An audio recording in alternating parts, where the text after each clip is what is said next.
പരിശുദ്ധ ഖുർആൻ തന്നെ പറയുന്നത് വായിക്കാനാണ്. വായിക്കുക എന്നുള്ളതാണ് ഏറ്റവും ആദ്യത്തെ വചനം. സ്വാഭാവികമായിട്ടും ഈ ഒരു പുസ്തകോത്സവത്തിൻ്റെ വേദിയിൽ വായിക്കാൻ ഓർമ്മിപ്പിക്കുകയാണ് റോബോട്ട്. ആർട്ടിഫിഷ്യൽ ഇൻ്റലിജൻസിൻ്റെ കാലത്ത് പുസ്തകമേളയിൽ ഒരു റോബോട്ടിന് എന്ത് പങ്ക് എന്ന് ചോദിച്ചാൽ റൈറ്റേഴ്സ് ഫോറത്തിൻ്റെ മുൻവശത്തുള്ള ഐവറി ബുക്സിൻ്റെ ഈ ഒരു സ്റ്റോളിലാണ് ഈ റോബോട്ടുള്ളത്. സോൾ എന്ന് പേരിട്ട റോബോട്ട്. എന്താണ് ആ റോബോട്ടിന് പിന്നിൽ എന്നതാണ് നമ്മൾ അന്വേഷിക്കുന്നത്. എന്തുകൊണ്ടാണ് ഇങ്ങനെയൊരു പ്രത്യേകതയുള്ള റോബോട്ടുമായിട്ട് ഇത്തവണ ഐവറി ബുക്സ് ഈ പുസ്തകമേളയിൽ എത്തിയത്?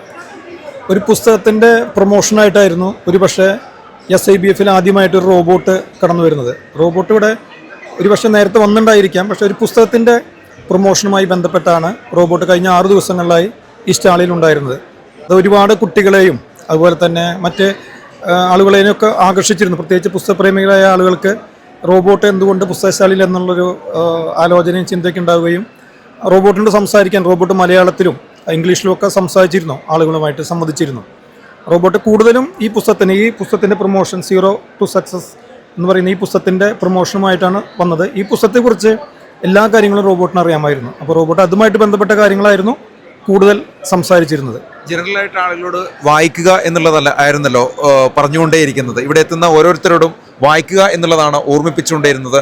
അതാണ് കൃത്യമായിട്ടും അടയാളപ്പെടുത്തുകയും ചെയ്തത്. ഐവറി ബുക്സ് എന്തുകൊണ്ട് ഇങ്ങനെയൊരു പ്രൊമോഷനിലേക്ക് എടുത്തത്? അത് ഐവറി ബുക്സിൻ്റെ ആയിരുന്നു, അല്ല എഴുത്തുകാരൻ്റെ തീരുമാനമായിരുന്നു?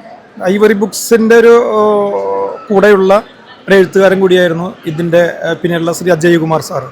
അദ്ദേഹത്തിൻ്റെ കൂടി ഒരു ആഗ്രഹമായിരുന്നു ഈ ഒരു കാലത്ത് റോബോട്ടിനെ കൊണ്ടുള്ളൊരു പ്രൊമോഷൻ എന്നുള്ളൊരു ആഗ്രഹം അദ്ദേഹത്തിൻ്റെ കൂടിയായിരുന്നു. അപ്പം അതിൻ്റെ തുടർച്ചയായിട്ടാണ് ഇവിടെ റോബോട്ട് ഞങ്ങളുടെ സ്റ്റാളിൽ എത്തിച്ചേർന്നത്. പല വിധത്തിലുള്ള പുസ്തക പ്രൊമോഷനുകൾ നമ്മൾ കണ്ടിട്ടുണ്ട്. 44ാമത് അന്താരാഷ്ട്ര പുസ്തകോത്സവത്തിൽ കാണുന്ന ഒരു പ്രൊമോഷൻ എന്ന് പറയുന്നത് റോബോട്ട് വായിക്കാൻ പ്രേരിപ്പിക്കുകയാണ്, ഒരു പുസ്തകത്തിൻ്റെ പ്രൊമോഷനുമായി വന്നിരിക്കുകയാണ്. അതാണ് ഇത്തവണത്തെ മറ്റൊരു പ്രത്യേകത.